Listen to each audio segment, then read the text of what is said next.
କେନ୍ଦ୍ରାପଡ଼ା ଜିଲ୍ଲାର ଅନ୍ୟତମ 400 ବର୍ଷରୁ ଉର୍ଦ୍ଧ୍ୱ ଶୈବପୀଠ ଓ ବହୁ ପୁରାତନ ଚନ୍ଦ୍ରମୌଳି ପୀଠରେ ମକର ଭାତ ଚନ୍ଦ୍ରମୌଳି ଟ୍ରଷ୍ଟି ପୂର୍ଣ୍ଣଚନ୍ଦ୍ର ସିଂଙ୍କ ତତ୍ତ୍ୱାବଧାନରେ ମହାସମାରୋହରେ ପାଳିତ ହୋଇଯାଇଛି।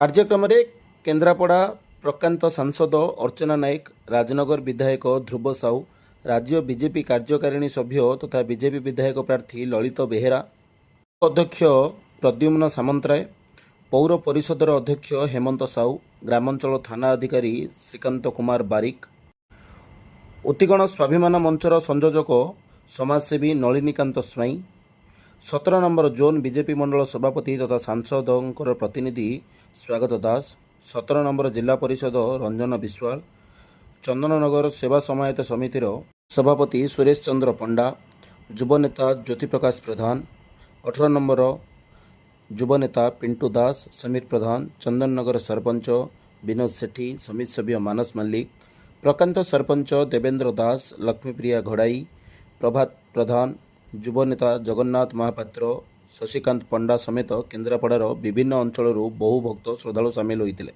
ଚନ୍ଦ୍ରମୌଳିର ସେବାୟତ ଓ ପରିଚାଳନା କମିଟିର ସଭ୍ୟ ସ୍ଥାନୀୟ ସ୍ୱେଚ୍ଛାସେବୀ ସହଯୋଗ କରିଥିଲେ।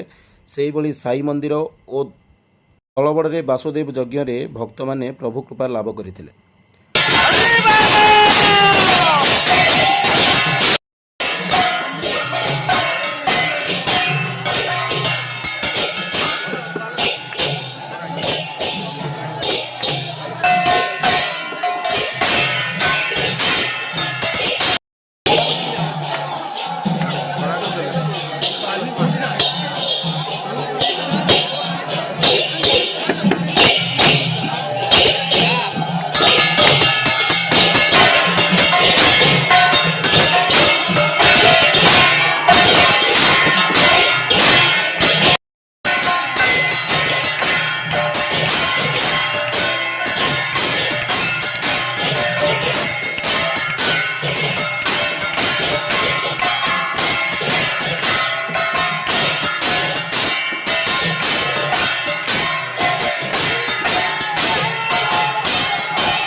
କେନ୍ଦ୍ରାପଡ଼ାରୁ ଅନିରୁଦ୍ଧ ସେଠୀଙ୍କ ରିପୋର୍ଟ, ସନ୍ଧାନ ଓଡ଼ିଶା ଲାଇଭ୍।